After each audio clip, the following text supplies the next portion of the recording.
I love that. I love that because, you know, we have these conversations and people, well, what do you do for a living? What do you do for a living? What do you do for a living? And people only focus on that 9 to 5, but then we also don't consider, I'm trying, from our last conversation, we're trying to stay away from maybe the word hustle, but that side hustle can also turn into a business and can retire you from the job, right? Can separate you from your first business partner. So when did you know now is my time? How were you able to know not yet and to know now I can? Here's the thing. I knew from the very beginning that I didn't want to work for anybody, but I needed a job. When I got that job at Verizon in 1995, 95, 96, I said, I'm only going to be here 2 years because I always was an entrepreneur.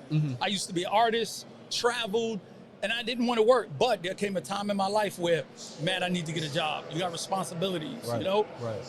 So that job ended up going from 2 years, 3, 4, 5, and I got comfortable. But I always wanted to still be an entrepreneur, open up a barbershop, doing this, doing that. But what hit me was, I said, what can I do that will continuously make me money that I don't have to do any work? Because having a barbershop, I had to work.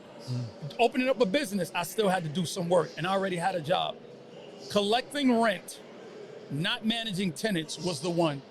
Once I got that out-of-state property and had somebody else managing it, now I saw the finish line. If I was making $50,000 a year and each property was making $5,000 a year, all I need is 10 properties.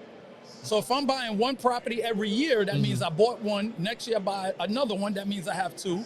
The next year I buy another one that has 3. That's how I knew 5 years I was out. Building a strategy and also having a belief. A lot of people don't understand. The key thing before it comes with your mindset to want to do something is, do you believe you can do it?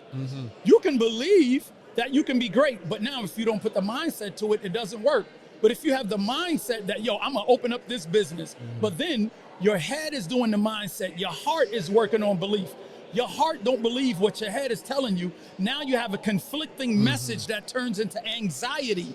You need to start with believing and then do the groundwork in the mindset so you can turn that into a passion and make money from it. I hope that makes sense. Absolutely. So the 2 biggest things that I took away from what you just said, to sum it up, the first thing is your actions have to back up what it is that you think or what it is that you're saying.